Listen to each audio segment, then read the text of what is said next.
যে আমরা কোথায় আছি। আমরা যদি নেক্সট মেজর সোর্সেস গুলো জানি, উই অল নো, তারপরেও আমি একটু মনে করিয়ে দিই যে ইটভাটা একটা সোর্স, যেখানে বলা হচ্ছে 11% বায়ু দূষণ হচ্ছে ইটভাটা থেকে আসে। যানবাহন থেকে বায়ু দূষণ হচ্ছে, যেটাকে আমরা বলি ভেহিকুলার পলিউশন বা ভেহিকুলার এমিশন, সেটা সবচাইতে বেশি আমাদের দেশে 28%। ফ্যাক্টরি বা ইন্ডাস্ট্রিগুলো থেকে দূষণ হয়, সেগুলো 13%। এবং এই যে কনস্ট্রাকশন, কি বলবো, এটা আনপ্ল্যান্ড ওয়েতে কনস্ট্রাকশন, সেই কনস্ট্রাকশনে যে ধুলাবালি সেখান থেকেও হয় 8%। এছাড়াও যে বর্জ্য আছে, ওপেন ভাবে বর্জ্য ফেলে রাখা এবং এই ওপেনলি এগুলোকে পোড়ানো, কোনো প্রোটেক্টিভ মেজার্স না নিয়েই এগুলোকে খোলা জায়গায় পোড়ানো, সেটাও বায়ু দূষণের একটা গ্রেট সোর্স। এবং আমরা খালি ভাবছি যে বাইরেই এই দূষণগুলো হয়, আমার নিজের ঘরেও কিন্তু বায়ু দূষণ হচ্ছে। আমরা যখন রান্না করি, যেই ফুয়েল আমরা ইউজ করি, আমরা আদৌ কি জ্বালানি ব্যবহার করছি সেটা বুঝে করি না না বুঝে করি, সেটা থেকেও কিন্তু, যেটা আমাদের দেশের অনেক মহিলারা প্রায় অনেক দিনের অনেকখানি সময়ই হয়তো ওই চুলার কাছেই কাটান, সে যে ওখান থেকে যে দূষণ সেটা যে সে ইনহেল করছে, এটা যে তার শরীরে মারাত্মক ক্ষতি হচ্ছে। এবং এই হয়তো পুয়ার ভেন্টিলেশন নাই, এখনকার যে অ্যাপার্টমেন্টগুলো দেখবেন ভেন্টিলেশনের খুব সমস্যা, পুয়ার ভেন্টিলেশন। আমাদের মানে ইনডোর, যেটা আমি বলছি যে outdoor pollution same indoor pollution. Indoor পলিউশনে আরেকটা মেজর সোর্স হিসেবে দেখানো হয়েছে একটা স্টাডিতে ধূমপান, এটাকেও আমাদের মাথায় রাখতে হবে। এটা কয়েকটা চিত্র দেখানো হয়েছে, আমি যে সোর্সগুলো বললাম সেই সোর্সের কয়েকটা ছবি দেখানো হয়েছে, ইটভাটা, যানবাহন, বর্জ্য পোড়ানো হচ্ছে খোলা জায়গায়, সেগুলো। সো আমাদের প্রতিকার কি? আমাদের যদি আইনি প্রতিকার বলি, তাহলে আমাদের দেশে অনেকগুলো আইন আছে, 200টারও বেশি আইন আছে, যেগুলো সরাসরি হোক বা ইনডিরেক্টলি হোক পরিবেশের বিভিন্ন উপাদানের সাথে জড়িত আছে। মানে পরিবেশ সংক্রান্ত যদি আইন বলতে চান, দেশে 200টারও বেশি আইন আছে। তাহলে আমাদের কেন এই অবস্থা? তাহলে কেন 2018 সাল থেকে আমরা এক নাগারে প্রতি বছর 1 নম্বর স্থান দখল করে আছি সবচাইতে বায়ু দূষিত দেশ হিসেবে? কেন আমাদের ঢাকা, প্রাণের ঢাকা, কেন অবসবাসযোগ্য নগরীর তালিকায় তৃতীয়? আমাদের তো অনেক আইন আছে, আমি এখানে সেই আইনগুলো লিস্ট করার চেষ্টা করেছি। আমাদের যেটা আমরা বলি যে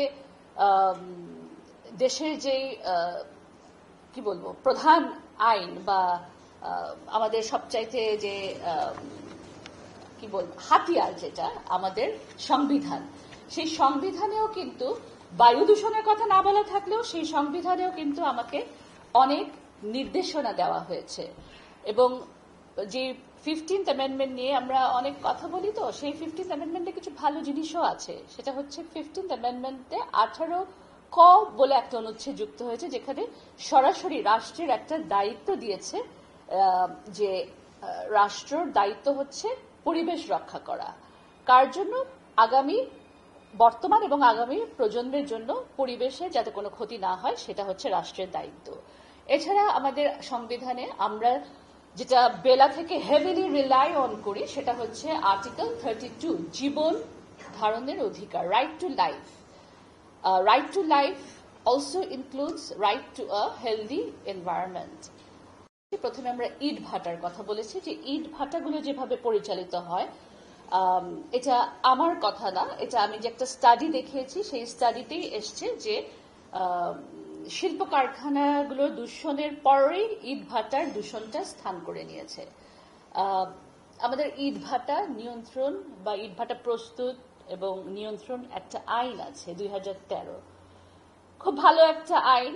এখানে যেটা আসলেই এই আইনটা আসলে পরিবেশকে রক্ষা করার জন্য হয়েছে। এখানে মনে করার কোনো কারণ নাই যে ইট ভাটার যারা মালিক বা যারা ইট ভাটার ব্যবসা করছেন তাদের ব্যবসা বন্ধ করে দেওয়ার জন্য। নো, বাংলাদেশে কোনো আইন কোনো কিছু বন্ধ করে দেওয়ার জন্য হয় না। হ্যাঁ, একটা নিয়ন্ত্রণের মধ্যে নিয়ে আসা হয়। এগুলো এমন ভাবে পরিচালিত হোক যেখানে কৃষি জমিটা রক্ষা পাবে, যেখানে আমাদের বনটা রক্ষা পাবে, যেখানে আমাদের মানুষের ঘর বাড়ি রক্ষা পাবে। এটা আইনেই আছে 1 কিলোমিটার উইদিন দ্য রেসিডেন্সিয়াল এরিয়াতে আপনি কোনো ইটভাটা করতে পারবেন না। আমরা সেই কথাগুলোই আবার ইকো করছি। হ্যাঁ, এই যে আইনগুলোর কথা বলছি না, এই আইনে যে বিধিগুলো আছে, বিধানগুলো আছে, সবই কিন্তু পানিশেবল অফেন্স। মিনিং আপনি যদি এই আইনটা না মানেন, আপনার বিরুদ্ধে অর্থদণ্ড, কারাদণ্ড বা উভয় দণ্ডই হতে পারে। এখানে আমি একটু ডিওই কে স্বাগত জানাচ্ছি এবং অভিনন্দন জানাচ্ছি। ওনারা রিসেন্টলি সাভারে, যেখানে ওনারা যে ন্যাশনাল স্ট্যান্ডার্ড আছে, আমাদের তো সব মানমাত্রাগুলো বলে দেওয়া আছে, যে ন্যাশনাল স্ট্যান্ডার্ড ফিক্স করা আছে, তার চেয়ে 3 গুণ বেশি পলিউটেন্ট ম্যাটেরিয়াল পেয়েছিলেন সাভারের বায়ুতে। সেজন্য ওনারা কিছুদিন আগে সাভারকে ডিগ্রেডেড এয়ারশেড এটা ঘোষণা করেছেন, এটা আইনের আওতায় ঘোষণা করেছেন।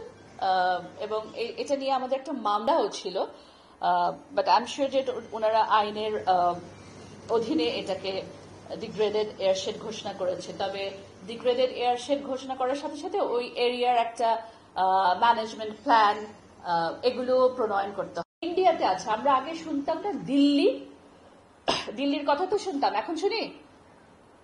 এখন ওরকম করে শুনি না। একসময় শুনেছিলাম, বছর 2-3 আগে শুনেছিলাম ব্যাংককে সমস্ত স্কুল বন্ধ হয়ে গেছে এই বায়ু দূষণের কারণে।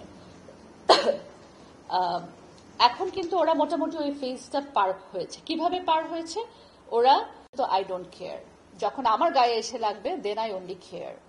এবং লো কমপ্লায়েন্স, এই ইটভাটা বলেন, ফ্যাক্টরি বলেন, যানবাহনের মালিকদের কথা বলেন, এদের মধ্যে একটা আইন না মানার একটা টেন্ডেন্সি আছে এবং এটাকেই দে থিঙ্ক স্মার্ট।